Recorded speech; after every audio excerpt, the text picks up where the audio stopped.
Human gibaha niadtong weekend, gibaha na sab ang dakong bahin sa Davao City kagahapon resulta sa pagbunok sa ulan.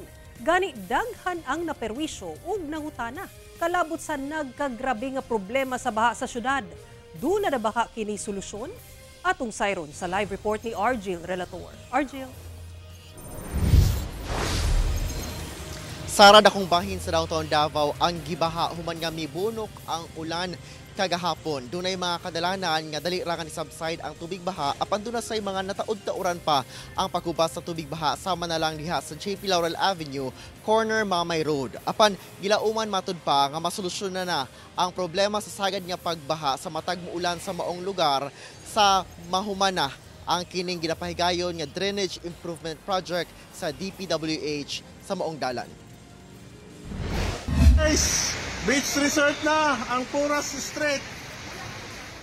Tungod sa pagbunok sa ulan kagahapon sa hapon, nakasinati og street flooding ang kadalanan sa downtown Davao.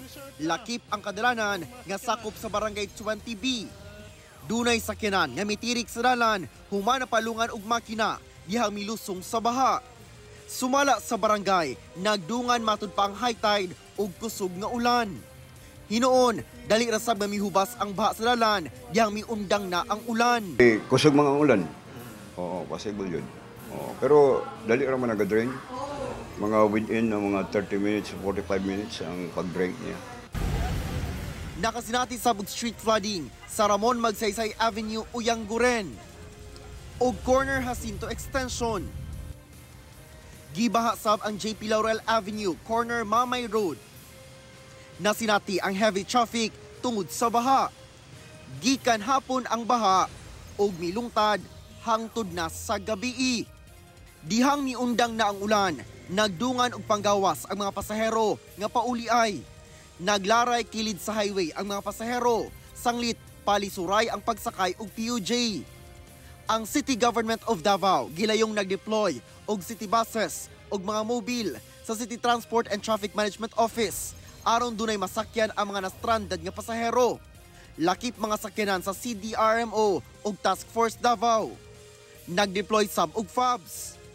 Sumala sa barangay Alfonso ang Leongtos Sr. kung asa nahisakop ang ginabaha nga dalan sa JP Laurel Avenue, corner Mamay Road. Gagmay ang culvert nga dili na maakupar ang kadako sa tubig nga moresulta sa pagbaha sa dalan. From Buhangin down Daghag Creek, actually sa may particularly sa Roseville subdivision, which is kana gid siya ang area nga agian gid sa water from Buhangin area. So mao na pag once na napuno ang creek namo dinha sa Roseville, mugawas gid na siya dinhi. Mugawas gid na siya sa main road sa Mamay Road. So mao na siya pag abot dito sa may Damosa area, mura siya ma-stock up because nga gagmay na ang culverts dito pagawas. Hinoon, padayon ang pag-ilis sa DPWH og dagkong culvert nga maoy agian sa tubig. Gilauman nga sa pagtapos sa proyekto, masulbad niini ang problema sa baha sa maong lugar.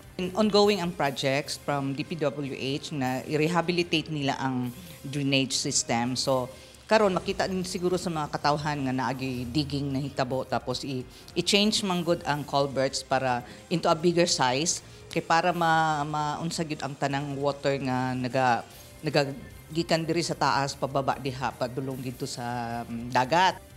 Naman may kuan kanang task force drainage and road right of way kanya na diha tanan ang mga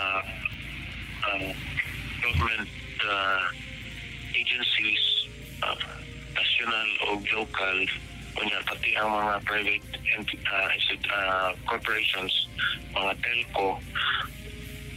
Dito siguro na mo i-discuss kung sa gyud ang pinakamayong solusyon sa pagbaha.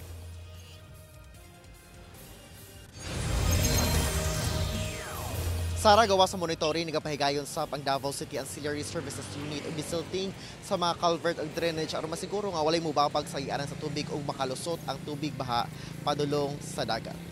Sara. Okay, daghang salamat, Argil Relator.